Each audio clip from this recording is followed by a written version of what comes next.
Welcome to Underground Wealth Secrets, hosted by Julie Houston on behalf of Bob and Ed Diamond. This is your friendly guide on leveling up your business, achieving financial freedom, and changing people's lives. This is for serious players who want to surpass their current stage and move the needle further. Tune in to get practical advice and eye-opening stories of industry leaders across the nation, teaching you how to scale your business with a strong financial mindset and true to your core values. Let's get this discussion started with your one and only host, Julie Houston.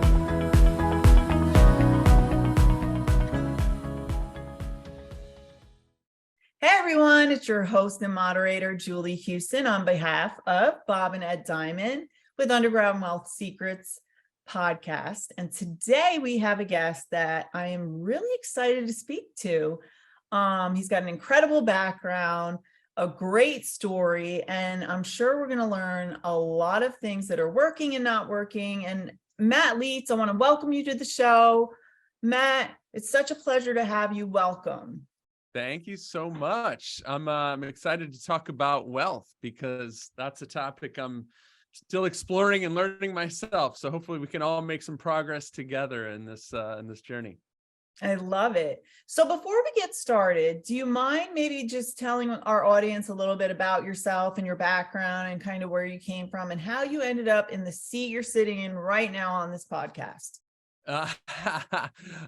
So I'm excited to be in this seat. I was just telling Julie, we just bought a new office building. And after months of remodeling, this is like one of the very first days of me sitting in this office. So I'm excited to be here. Congratulations. Thank you. But the journey to, be in a position to get an office building was, a rocky one, as every entrepreneurial journey is. Got started in college. First business I ever got recruited to was a multi-level marketing company. Was quite certain I was going to be wealthy and retired after 3 years, and it didn't work out as planned, but it certainly, got me inspired. I learned a lot. From there, I got interested in online businesses, and this was, I don't know. I mean, this was in late 90s, early 2000s. So it was a much different time then. You had to hire developers to build websites for you. Like I remember the first time I was asked what language I wanted a website programmed in, my answer was English. So I had no clue, didn't know the first thing, failed for years, took years to make my first dollar. Eventually, I started working with a good friend of mine who was flipping houses. And I was like, man, this guy doesn't know what he's doing, but he's making a lot of money. So I helped him kind of grow his business. And then ultimately we got the idea to start a social network for real estate investors to help them, do deals together. And at the time, the name of our company was going to be realestateballer.com. Turned out that wasn't a great name. And that is when, after I got advised by a mentor that we needed to invest in a good domain name, and saw that realestateinvestor.com was not being utilized. So made a strategic, much the same way that you can acquire real estate. And Julie, I know that you do a lot of, creative real estate deals. You can do the same kind of thing for domain names. And not a lot of people realize that. So, yeah. Over the years, I've acquired several, realestateinvestor.com was a good one, boardgames.com. Started a board game company that ultimately was a massive failure, at least financially. That would have been fun though. It was a lot of fun. So I don't want to say it was a failure, but I mean, just to make you feel better if you're listening to this and you've had some failures. I mean, to think that, somebody with a track record in an online business would fail starting a board game company called boardgames.com. No matter what failures you're having, just know that they don't get any more embarrassing than that. But it's okay, because from every failure always comes, great opportunity. And in that process, we built a chat bot using a program called ManyChat. And not only did we build a bot for the board game company, I also co-founded a company in the real estate education space called Clever Investor with Cody Sperber. And we built a chatbot for that company and for a few other projects that we had, and everyone just was massively successful. So we just ended up falling in love with chatbots, went all in, started a company called Bot Builders, which is now, proud to say, actually, we got the plaque back there on the wall that we just hit the Inc. 5000, just missed the Inc. 500. And, we've got a small team that's growing, and, yeah, I guess that's how we've gotten here. So, a long Wow. and windy road. A windy road for sure. I think as entrepreneurs, we've all been there. I've had several up and downs this year alone. It's just part of the business, right? If it was easy, everybody would be an entrepreneur. For sure. It Yeah. takes a lot of work. Yeah, and it's as cliche as it sounds, because everybody, you do want to get the results and, enjoy the fruits of your labor. But, early on, when I was trying to start my first online business, I just remember, just the pain and agony and losing the money. And some of the best advice that I ever got is when I sat down with lunch with a mentor of mine, and I was honestly like choking up. Like I was just like, like trying to not cry, in front of somebody I respected. and he just gave me some tough love. And he said, Matt, the thing you got to realize is that it's never going to get easier. Whether you make more money, less money, it's always this, it's always this, a mixture of tragedy and triumph. Go 2 steps back, 1 step forward, and it never ends. And it's like, until you can learn to enjoy it, you'll never have a breakthrough. And from that day, I've always just focused a lot on my perspective on things, so when things come my way, and a lot of times, and I know that you, Julie, and the Diamonds do a lot of live events. And I'll give you an example. Like I remember one time we're at an event and everything was melting down. I mean, it was just total catastrophe in terms of this event. And I just start laughing and just go into work and just handling it. And everybody's like, what? Like, what's your deal? And I'm like, look, I'm halfway done fixing this problem while you guys are all freaking out over here. So it's just really recognizing that, if you're listening to this, it's no surprise that, oh, this is going to be hard. Well, duh, of course it's going to be hard. But when those things happen and you stop and you recognize that, hey, I knew I can't get to where I'm trying to go unless I go through this first, then that's great. That means I'm right where I need to be. That this bump in the road, I might as well enjoy it.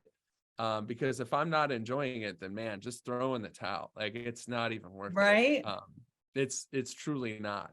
And I know that's the cliche, enjoy the journey, or whatever, but it's not. I agree. You got to do it. You have to. If you're miserable every day and you're not enjoying what you're doing, you're just unhappy, miserable, and eventually going to probably end up walking away from what you're doing.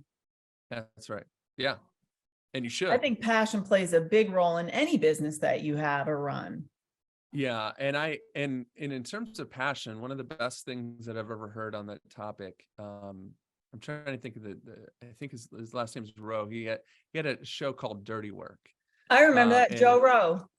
Yeah. Joe Rowe. Something. But he had a saying, and I'm going to butcher this, but it was, you shouldn't follow your passion, but you should take it everywhere with you. And what's that to say is that, and a perfect example for me was the board game business, because I was following this passion. But the reality of it is, it wasn't necessarily the passion for board games. It was the passion for building businesses, because I think, people are just always looking for that thing. Like, how can I follow my passion? It's like, you can learn to have passion in everything that you're doing. I mean, and he's interviewing these people doing the dirtiest jobs in the world that are whistling at work and loving it. And when you can really recognize that it doesn't have to be this exact thing that is quote unquote your passion or your calling, and a lot of times it's these things change and they morph. So the direction you start today isn't necessarily where it'll end up. But it's just learning to like recognize it's that intersection of, hey, it may not be this thing that, do I want them to write, on my gravestone, Matt Leitz built great chatbots? Probably not, but I found this thing that we were just really good at, and it did overlap with what a trend was. and, building an amazing team and servicing clients. And those are all things that, you can get passionate about no matter what the actual business idea is. I agree. And I think for me, just from my experience, I know anyone that I work with, like it's always about the client first for me. Like it's Absolutely. never about me. It's about the client and making sure they're getting fulfilled or done appropriately for their Sure. business and messaging.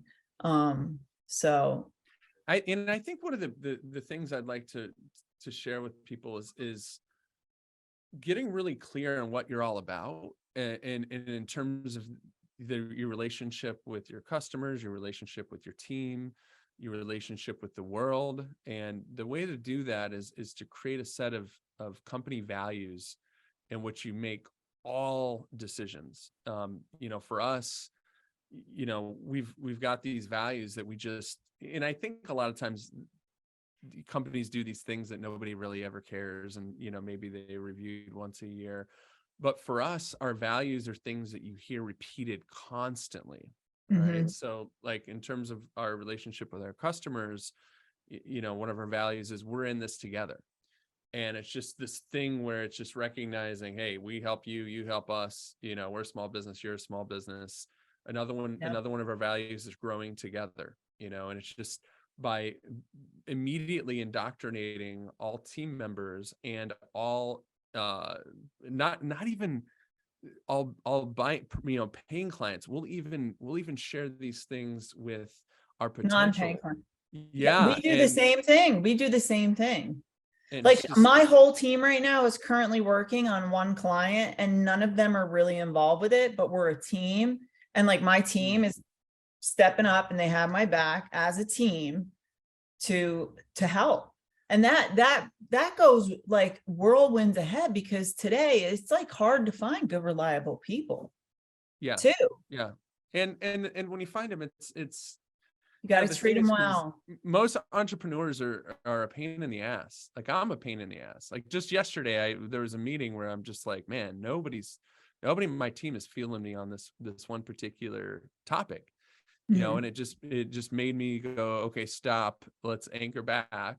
Right. So when I address them today, it's going to be like, hey, let's get back to, what is our values? What are we all about? Because if it's not, it's got to be bigger than, Matt Leitz, or it's got to be bigger than Julie Houston. It's got to be, like, what is this cause that we have?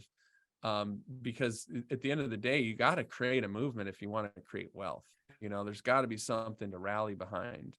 And this is way off cuff here, but when I think about organizations, because things come and go and change. And I learned about creating values from a mentor of mine who did the same process with Exxon Mobil, with Honda, with Procter and Gamble.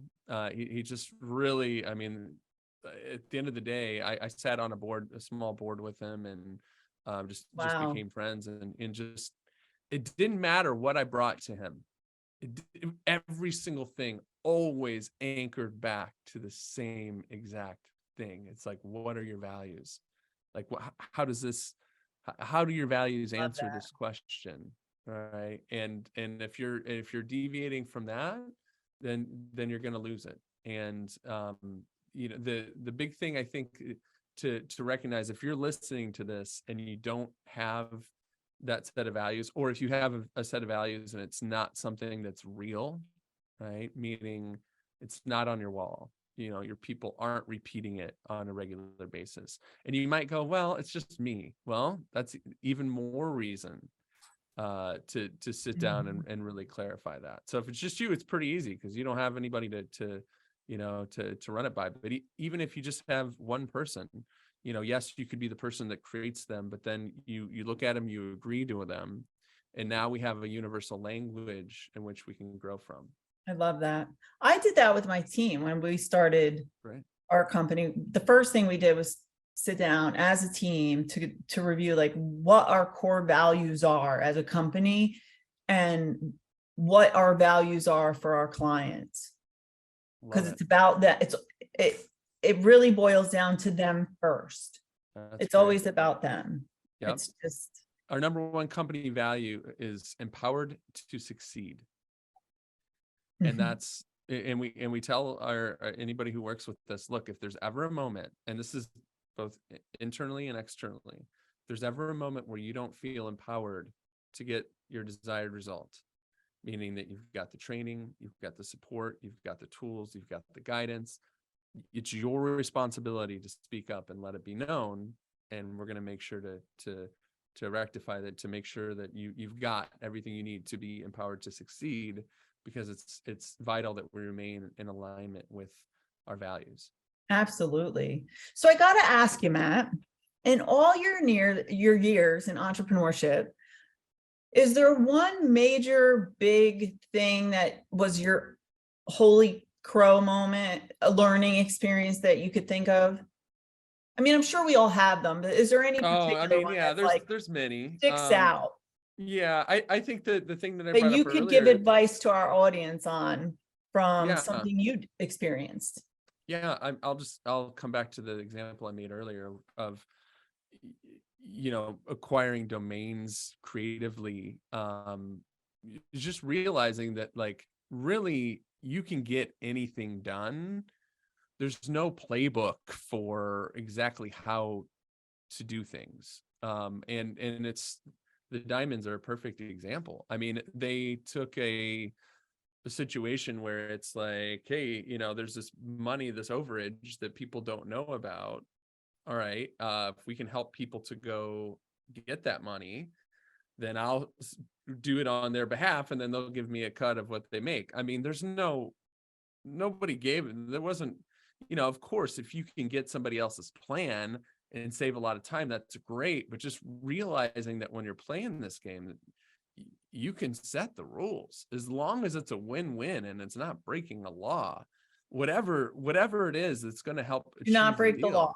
Yeah, I do. I mean, the diamonds, I can't come on their podcast, and, no, but just realizing that, if there's better ways to do everything, just figure it out and put it together. And it's, I think there's this sort of feeling when you're kind of newer, that it's like, man, I don't know, I don't have experience. The truth is, nobody freaking knows, That's the truth. it's like, I've created 3 multi-million-dollar businesses, and, there's quite a few things that I guess I could, be considered an expert in, but there's constantly, like, I have no freaking idea, what I'm supposed to do. And it's just, you just wake up and you just figure it out. You just figure it out with just a smile on your face, and you just go, Yep. if you got resources, cool. If you can take a shortcut, do it, great. But at the end of the day, it's just go. As long as you're doing right by people, just keep going and make moves. That's the big thing, is make moves and recognize how business often comes in breakthroughs. I think that's a very important concept for people to wrap their head around. I was just making a video the other day talking about my history in business, and I was in my garage and I found all my old tax returns. And so it was such an exciting moment, because I saw my first year in business was $17, right? And the way I made $17 is I bought a t-shirt for myself. So that wasn't even real $17. That was me. The second year was negative $134, right? I'm like, I don't even know how that line could have a negative, but I got one there. And then the third year I made $37,000, and that was like a breakthrough. Was I rich? No, but I mean, that's to huge. go from making nothing to 37,000. It's like, boom. The year after that, I went from 37,000 to 1.5 million. Wow. Breakthrough. Breakthrough. Right? So it's this thing where, it's discouraging if you think, hey, I'm likely to go through a lot of muck and not have any major jumps. But just, you have to have that hope and that understanding and that real belief that at any moment you could pop it, right? All it takes is one thing that converts, that clicks. I mean, you can take one thing. I mean, it could be a webinar, it could be a sales page, it could be a a coaching The lead program. magnet I mean, yeah. like could be one thing that just pops. So you've got to, be patient in looking for that thing and keep trying things. But then when you find that thing, you got to drill it as hard and as deep as you possibly can. One of the best pieces of advice that I ever got, there's a lot of marketers on here. So we paid to go to a mastermind event with Ryan Dice and Perry Belcher. Right. And for us, it was early in our business. It was a very big deal. And so we came in and we said, okay, so they're like, what do you need help with? We're like, we've got Everything. we've got this. Yeah, true. We've got Like this. everything. We've got this product that's doing really well. All right. We just released it, so we don't need to worry about that. And we've got this one over here that's really struggling. So we could really use some help on that. And he's like, Perry goes, yo, whoa, that's your problem. And we said, well, what do you mean? He goes, you're asking for help on the one that's not doing well instead of the one that is doing well. And he said, and this is something I often requote, he said, you've got to starve the ponies and feed the stallions. When you find that winner, you go all in and you push everything you've got in on it, because and we ended up, that was our first multi-million-dollar product for that company. Wow.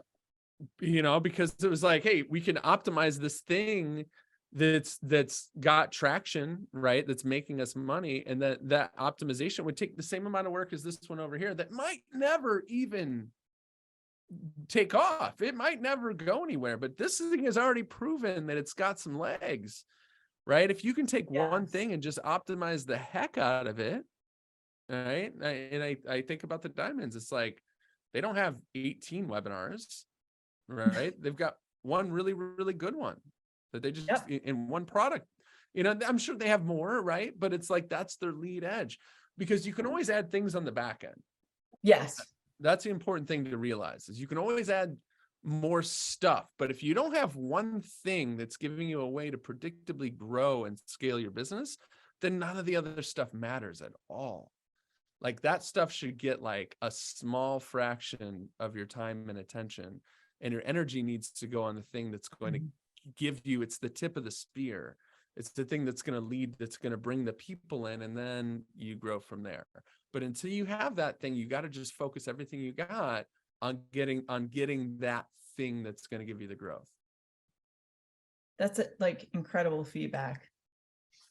I love how you've been so open and just pulling back the curtain on things, because it's amazing to hear everybody's entrepreneurial journey.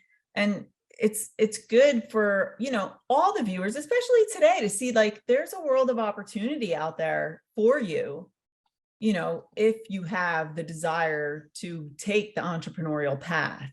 Yeah.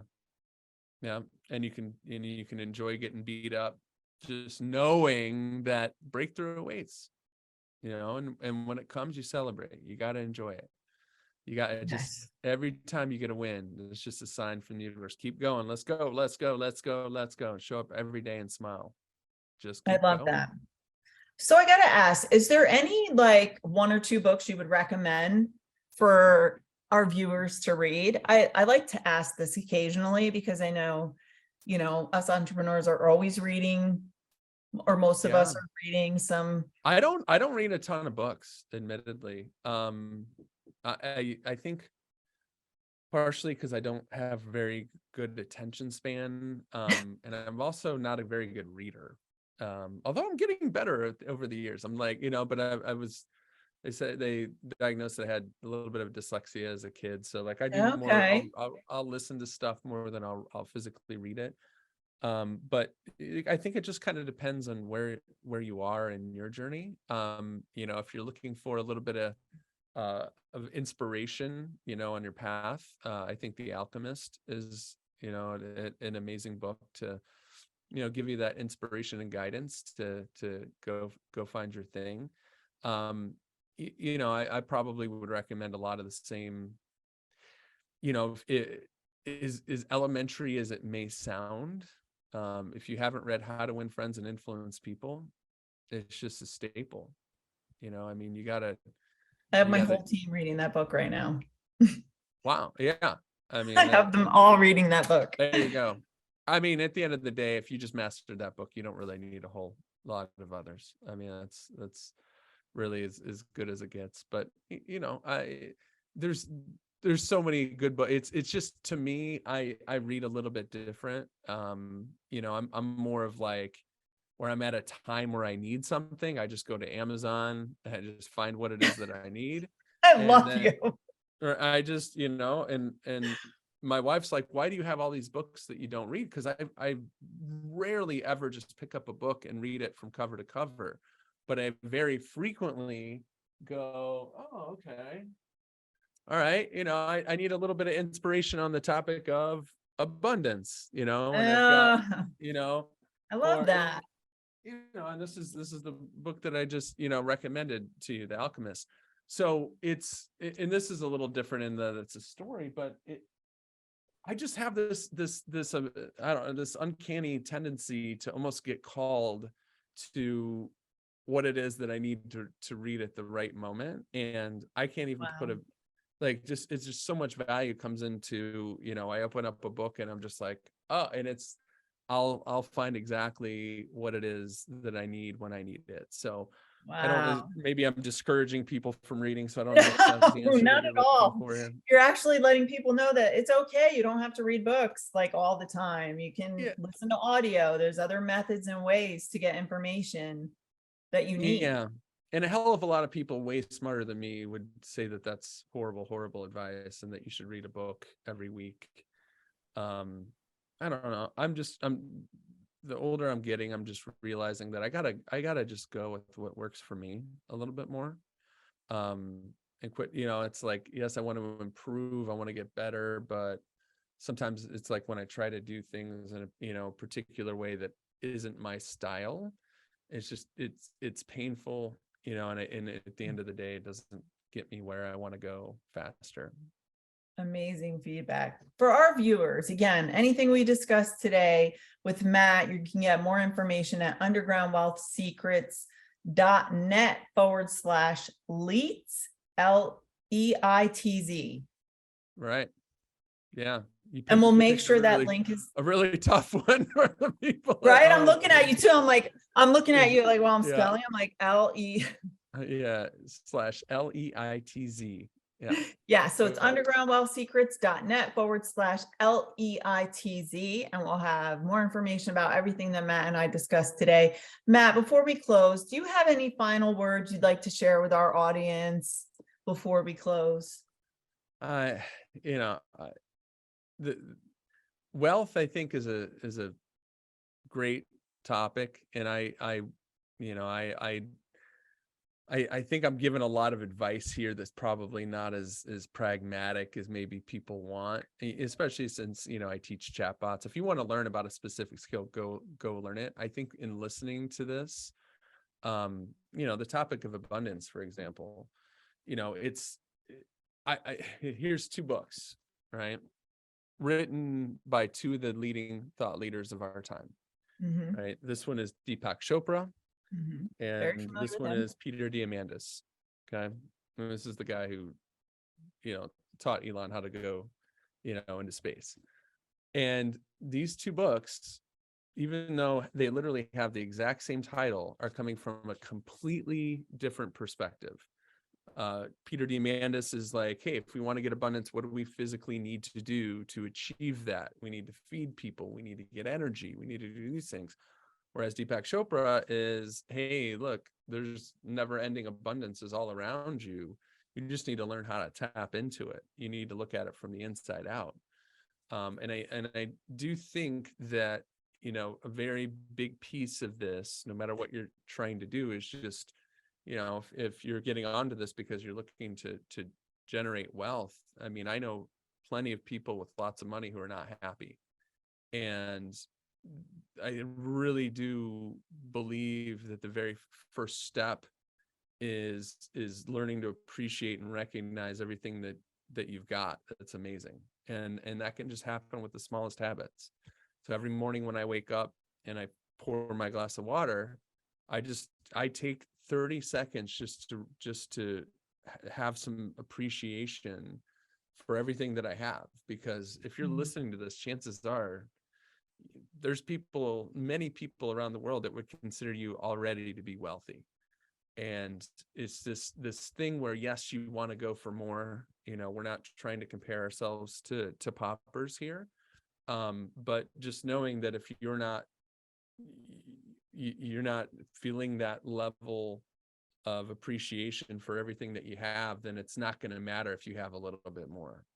So if you can continuously keep yourself in check, and you'll immediately attract more abundance to you in your life, because of the fact that you're recognizing that you're already in that place. So I do think that there is a little bit of inward work that needs to happen along with the outward work, because otherwise you're just going to be running and going. And when you get there, you're ultimately going to realize that you're not any better off than you were, because you haven't adapted that level of understanding of what really matters at the end of the day anyway. Yeah. And that's how we started our conversation today, which was, realizing that, sometimes you're doing things because you think you ought to do them, or you should do them, or you need to do them. When reality is you don't have to do any of it. It's all in how you want to go about doing it. And, is there maybe sometimes a path that's more proven? Sure. But if you take that path and you're not happy, it doesn't matter anyway. So just always continually checking in as you go. I love that. That was Matt. Thank you so much for being a guest on Underground Wealth Secrets today. It was such an honor having you. You really shared some incredible feedback and things that you're actually utilizing in your own personal business and yourself. And that was just a great perspective to see. It was a refreshing perspective. Really, yeah, it was. I probably didn't give enough tips on Facebook No. or, it was refreshing to just see really focusing on your purpose, and a lot plays on the inside as well as, your actions on the outside. So that's a big piece. A lot of people don't cover that. So thank you for that. You're welcome. Thank you. And thank you again for being on Underground Wealth Secrets. You are always a blast when we get to connect. All right, rock and roll. Go get them, guys.